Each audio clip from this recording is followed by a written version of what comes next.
Welcome, brave souls, to Creepy Canvas. Today we delve into a realm where reality and the inexplicable collide in bone-chilling tales of the unknown. In tonight's journey we delve into the mysterious world of cryptids, those elusive creatures that defy logic and lurk in the shadows of our collective imagination. From dense forests to desolate plains, witness firsthand the accounts of those who have encountered these enigmatic beings. Be prepared to question the boundaries of reality as we explore true cryptid encounters that defy explanation. So, gather around, lock your doors, and brace yourselves for a night of spine-tingling terror that will haunt your thoughts long after the stories unfold. This is not fiction. These are real encounters with the unknown. Welcome to the realm of true cryptid horror. Story 1: The Voice in the Swamp. This was back in the late 90s when myself and two of my friends were staying at their vacation home down on one of the local rivers. The house, think 3 small bedrooms, a sitting room kitchen, and a small external bathroom, is on a privately owned island, not theirs, which is used for cattle grazing and is about 3-4 sq miles in area. It is accessible by only one dirt road, which takes all of about 30 minutes to travel down, as it bends and winds through dense cypress swamps, full of alligators, and marsh plains. Along the road, there is one other house, just as you get onto the island, which has long been abandoned.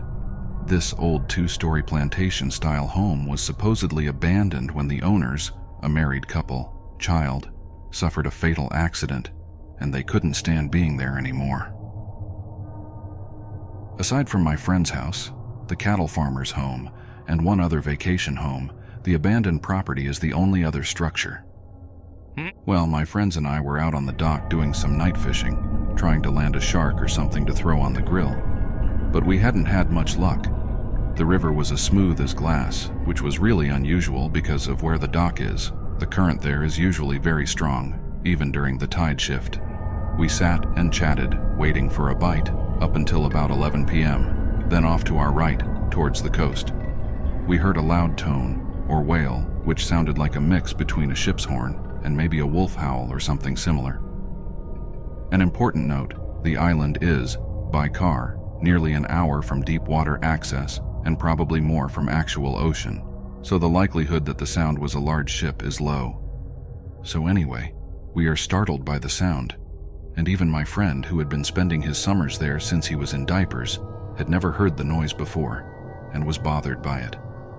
So we decided to pack it in, since we weren't catching anything anyway, and had nearly gotten all our equipment back to the house when my second friend heard it. Coming from down the road, back towards the island access, was what sounded either like a cat meowing or a child crying. We all stood in silence listening and trying to figure out what it was and where it was coming from. After listening for about 5 minutes, we decide to hop in the truck and drive down the road a ways with the windows down so we can try and find what was making the sound. What started out sounding like a cat was made clear as we got further up the road. That was not the case. We could clearly hear a child, and it sounded like it was saying, "Help me." We drove very slowly, calling out, and we'd wait a few minutes and hear, "Help me," again, but always further up the road, towards the swamps and the old abandoned house. We were seriously freaked out because if there was a kid out there, why would they be going away from our calls and light into the swamp? We nearly made it all the way to the abandoned house when the sound just stopped. We waited for nearly an hour and never heard it again. We marked it up as nerves and headed back to the river house, assuming it had been an animal after all, and that we were probably just imagining it saying words. Well, after we had gotten back inside and settled in for the night, we started hearing it again, but as time passed, it came closer to us. We went out and called out again, and the sound would come closer. This went on for hours. Well, we decided we would try one more time to see if there was a kid lost or something. Again, important to note, we are miles from the next nearest people, and the noise sounded like a child, think 4-year-old. But once we got out in the truck again, the noise stopped. It's now nearly 3 in the morning, and we had been out in the sun fishing and swimming all day, so we were all tired, and after driving around a bit, calling out again, with no luck we decide to give up. We get back inside again and get into our beds. Then we hear it, clear as a bell, "Help me," right outside the house, but it sounded so strange, like it was an echo, if that makes sense, like it was close but far away too. And like hell if any of us were brave enough to go commando and leave the house, but we went out onto the porch, which was screened in for bugs, and listened. As soon as we went out, it would stop. Go back into the beds, it would call out again, but in a different location outside the house. It circled the house, calling all night. We all slept in the living room, but to be honest, there wasn't a lot of sleeping happening. In the morning we went out and looked for tracks around the house, as the foundation is basically sand. There wasn't a mark, no prints, animal or otherwise, and to the best of my knowledge, this never happened again to my friend or any other visitors. To this day we don't know what we heard, but it's probably the most supernatural occurrence I've experienced. Story 2. The Skinwalker. My father told me a story once. I'll never forget it for a few reasons. I think it's the first story he ever told me as a child. It's also the story of how my grandfather died. But honestly, that isn't the reason. You hear stories on TV, or sometimes you overhear something in a public place. People talk about ghosts and aliens, and you think to yourself, that ain't real. They're making it up, or they're mistaken, or they're crazy, or something like that. You just can't believe it. That is, until something happens. Something that brings it all together, connects the dots in a way you didn't think of before. Maybe it happens to you, or maybe you hear the same story again and again from different people. It doesn't take long for the world to become a lot bigger than you thought it was. As I said, this is a story my father told me, but I never believed it, even though he swore up and down it was true. It wasn't until I started clicking around the internet that I started to believe. I started to hear other stories just like the one my father told me. It didn't take me long to believe after that. That's not what my father called it, of course. He's never used the internet in his life. He wouldn't know what the online community had taken to calling it. When he chose to call it something other than it or that thing, he called it a skinwalker after an old Cherokee tale his grandfather told him. But I'll tell you the story the way he told it to me. We were out hunting one night, in the woods surrounding the dairy farm in Ohio where we lived at the time, he'd tell me. We were tracking coyotes. We'd kill them for $50 a skin. They'd kill calves sometimes. We'd do it every night because we needed the money. Sometimes, while we were out, we'd come on a deer and kill it. Our landlord didn't mind, and it could feed our family for a few nights and save us some money. Anyway, we were done making our rounds and heading home, walking because we didn't have a car or four-wheeler back then. We'd cut through the woods. That's when we came upon it. Blood everywhere. Splattered on the trees, in the grass, in the creek, everywhere. At first, we figured it was a pack of coyotes. We'd seen how, sometimes, when they weren't able to scavenge for whatever reason, they'd start hunting deer or cattle out of desperation. The worst was when they bred with feral dogs, but this wasn't like that. You see, when a pack of dogs, wolves or coyotes attack something, they do it right. They'll pick off one that's weak, sick, or old, or just small. They'll hunt it, draw it into a corner, someplace it can't get out of, and they'll run it right to the biggest one, the alpha. And that deer will never see that alpha. It might hear it, but it won't see it. All of a sudden its throat will be torn out, and it'll drop dead. It's quick, and it's clean. That wasn't what happened here. Something had come upon a group of deer. Coyotes won't attack a group. Wolves wouldn't either. They'd get too much of a fight. There were 3, I think. 3 bodies, just torn apart. You'd see a head or a torso here, a leg there. Predators don't do that. They don't leave scraps behind. Whatever had done this hadn't done it for food. It had done it for fun. But we didn't know that at the time, of course. We just saw a bunch of carcasses and figured it's something we had to take care of. I remember my dad telling me to go home, that he thought it was the work of a pack of feral dogs. But I wasn't leaving him, and I damn sure wasn't hiking through 2 miles of woods alone, in the dark, with nothing but a .22 and a pocket knife. I was only 13 at the time, so a .22 rifle was the only gun I could reliably use. Dad had the shotgun, and I wasn't going anywhere without it or him. It took me a while to convince him, but finally we began tracking whatever did that. It wasn't hard either. We just followed the blood. Either that thing bled a deer before it got away, or it dragged one for a mile. I don't know. What I do know is that I'd never seen my dad scared before that night. We started hearing the most horrible sounds. Now, I've been in a lot of woods in my life, and I've been all over the world, but I ain't never heard noises like I heard that night. I heard things screaming. I heard deer, fox, rabbits, raccoons, and birds, all of them afraid of something and hightailing it. Keep in mind, this is maybe 12 or 1 o'clock in the morning. Except for the fox and some birds, nothing was supposed to be awake at that hour. But they weren't just awake, mind you. They were on the run. That night, I saw flocks of birds flying straight into trees trying to escape. Something. We came upon a pack of coyotes and nearly shot a couple thinking they had their eyes on us. But then we saw they were running in from someone, nothing toward us. They didn't even notice us and went right past. Then some deer did the same. Then some rabbits, squirrels, and foxes.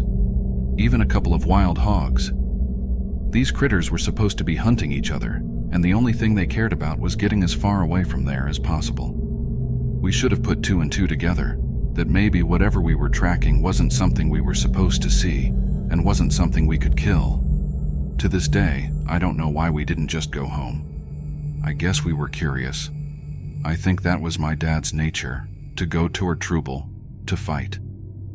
And being aware of the things my father did during the war, I figured it was best to stay by his side. We finally reached an open valley.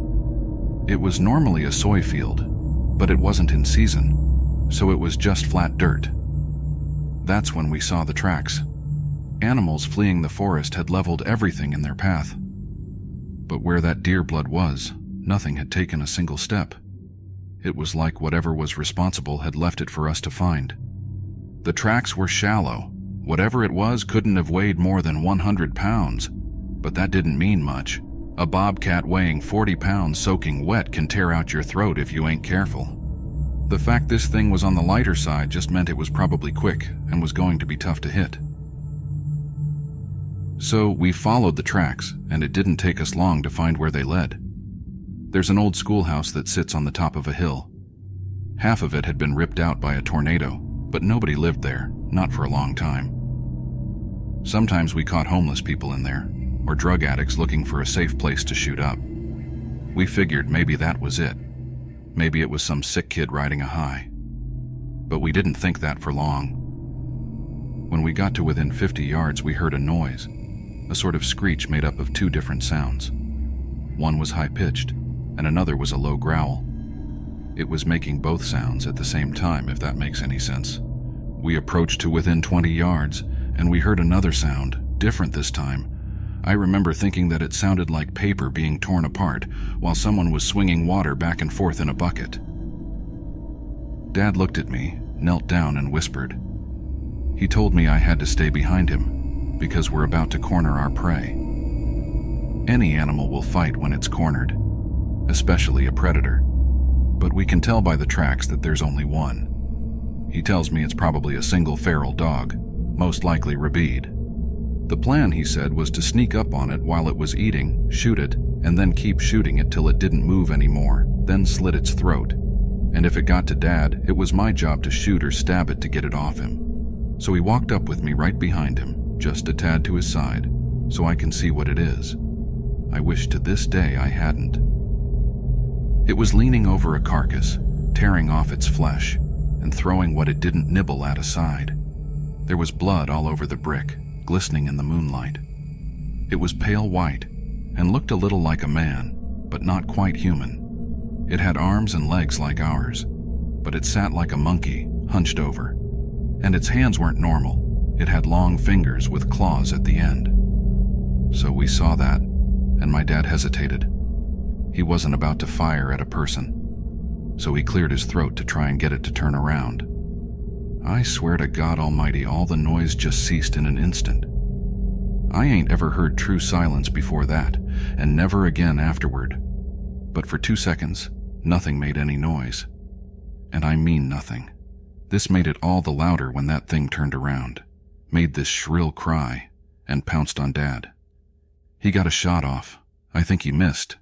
If he hit it, it didn't faze the thing at all. But it was on him, tearing entire parts of him off. I started shooting it with the .22, point blank, but the thing barely bled at all. I got off 5 rounds and then I started hitting it with the butt of the gun. It didn't budge or even register that I was there. It was clawing at my dad, removing whole chunks of his flesh. It started on his torso, peeling off the skin on his chest, and then it moved up. It tore out his throat, ripped his nose clean off, and gouged out his eyes. Then it scalped him and started digging in. I stood there, helpless, as it ripped off the bottom half of his jaw, the little bones in that tube in his neck, and then his ribs. I don't exactly remember what happened, but somehow my dad's knife ended up in this thing's shoulder, and my dad, what was left of him, that is, ended up on my back. I was running, and by God, I was going faster than I'd ever run before or after. And it was following me. I ended up back in the forest, opposite the woods we started in. I was heading towards my landlord's house because it was the closest thing to help nearby. But even that was half a mile away. All the while I could hear the thing screeching and moaning. I heard branches cracking and getting thrown around. It was cracking so loud and often that it sounded like someone was taking an axe to every single tree I passed. But I never looked back, not once. The thought didn't even cross my mind. Finally, I tripped and fell into some gravel. I looked up to see my landlord and a bunch of his buddies drinking around a campfire. I screamed and cried and they came over. I told them to call an ambulance, and my landlord looked at me and said something I'll never forget. "What is that on your back?" he asked me. Just as the words left his mouth, it dawned on him without my saying a word. It was one of those god-awful flannel shirts my dad wore everywhere, he realized. And it was damn near all that was left of my dad. Aside from a bit of my father's head and torso, that's all there was. Absolutely nothing below the waist. Suddenly, we heard it, the screeching. My landlord grabbed me, causing me to drop what's left of Dad on the ground, and I was fighting him, crying, because I thought we could still save him somehow. But the truth is, my dad had been gone well before I ever picked him up, and all I'd done was carry a corpse back home. My landlord had to pick me up and throw me inside before I would go with him. He and his buddies, all of us went inside together, and they locked the doors and got their guns. The landlord asked me, "What happened? What happened?" But I didn't know what to tell him. He pieced enough of it together to understand that there was something dangerous out there. All the lights in the house were on, and someone called the cops. They would get there as soon as they could, they said, but that meant in 15 minutes. We looked outside and saw it walk in front of the fire they'd made. No one knew what it was. One of them said it looked like an ape. Suddenly, something came crashing through the window. We all fired at it, but quickly realized it wasn't the thing. No, it was my landlord's dog. Well, his body anyway. His head and legs were missing. We had just started pushing things in front of doors and windows to form a barricade when we heard something in the garage. I remember one of his friends saying that the doors were open. We heard metal and glass being ripped and smashed. We dragged the couch and TV in front of the door to the garage for a deed measure. It banged around some more, but then it got quiet, not silent like it was before. We could hear it move around some, and the guys were talking, making sure their guns were ready. Someone handed me a pistol. No sooner had I cocked the hammer back when we heard something shatter upstairs. Then we heard it screech again, except this time it was louder and it didn't echo and fade out, because it was inside. We all rushed to the one door that led upstairs, and we got to it just as that thing did. It opened it just a bit, and 4 or 5 men just slammed into it. It managed to get its hand through. Someone with a shotgun took care of that. Put the barrel right up to its wrist and pulled the trigger. Blew its hand clean off. That only pissed it off, though. It started shoving that door, clawing. We were on one side, pushing as best we could, and it was on the other, doing the same. The wood wasn't going to hold, so someone told us to keep our heads down. Suddenly, the top half of the door was gone, and my ears were ringing. There were splinters everywhere. 2 or 3 of them had just unloaded on the top of the door. I don't really know where it went after that. The police got there. I was still glued to what was left of the door. The sun was up before they pried me loose. They put me in a hospital for a while. While I was there, a whole lot of people talked to me, but I didn't respond. Not for a long time. When I got back home, I got a job for the landlord working on the farm. We didn't talk much, not about the thing. But I signed up for the army when I was 19, and he sat me down to drink some scotch as a send-off. I asked him right away what the police told him. The story they went with was that it was a wild animal, probably a wolf or maybe a bear that had migrated north. I asked him how they could say that when they had the hand. He looked at me stunned. He told me that the hand never made it back to the station. The cop who had it in his car got into a wreck, drove into a tree, and died on impact. The hand was never found, likely taken by an animal. The cops, when they would acknowledge the hand existed at all, said it was simply the paw of a bear that resembled a man's. I never talked to the landlord again. He went missing while I was in basic training, and no one ever saw him again. There were rumors that he owed some people some money and skipped town, but I don't think it's that simple. As for me, I never went back to those woods. I wouldn't even if I had the whole goddamn US Army at my back. That was the extent of what my father told me about the incident in the woods. There's just one problem, however. My father lied. When my mother died, I don't think my father felt he had anything left, and that he might as well settle old scores. He returned to the woods, and he never came back either. The FBI was called, and they came and put on a show for everyone involved. But I knew they weren't really looking. I had to get an agent drunk and slip him a few 50s before he finally told me that they get a few calls about those woods every year, about someone up and vanishing. But that was all he wanted to tell me. Before he got up and left with the rest of his team, he wrote the name they'd given the creature on a napkin. Of course, I didn't realize that's what it was at first. It wasn't until I put the words in a search engine online that I understood what they meant. Honestly, I would have rather not known. As it turns out, there are hundreds of stories just like my father's, as well as photos and drawings of the thing. And though the details vary, everyone who has encountered it agrees on one thing. It's still out there, and there isn't a man on Earth that can stop it. Story 3: Mysterious Disappearances in the Canadian Wilderness. The bitter winds of the Canadian wilderness carried whispers of secrets untold as I trudged through the dense forest, my boots sinking into the snow-laden ground. I was a seasoned search and rescue officer, accustomed to the eerie solitude of the vast landscapes I patrolled. Little did I know that this particular mission would plunge me into a nightmare that defied reason.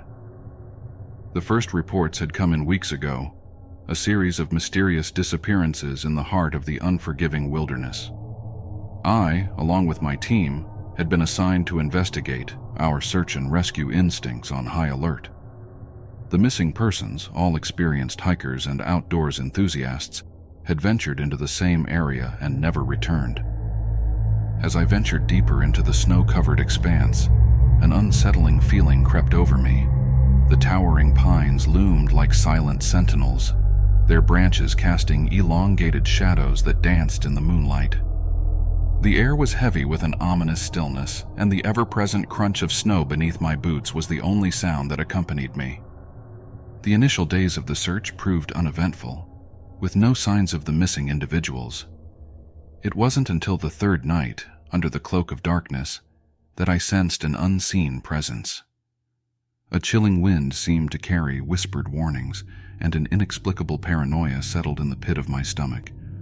One frigid night, as I set up camp in a desolate clearing, a faint rustle in the trees caught my attention. I scanned the darkness, my flashlight cutting through the shadows like a blade. Nothing. Just the vast expanse of the wilderness, silent and watchful.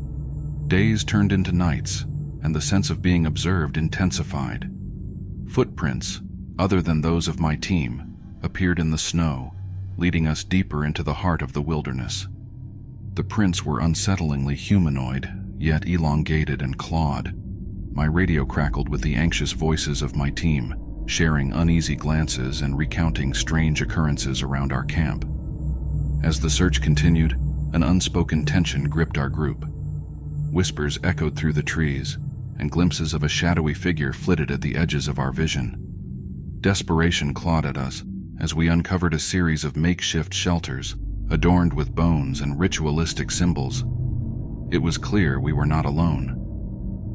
One fateful night, as I patrolled the perimeter alone, the air turned bitterly cold, and an eerie fog enshrouded the clearing. I heard it before I saw it, the guttural growl that resonated from the depths of the forest. My flashlight trembled in my hand as the creature emerged from the shadows. It stood at the edge of the clearing, a grotesque humanoid figure with elongated limbs and hollow eyes that seemed to pierce through the darkness.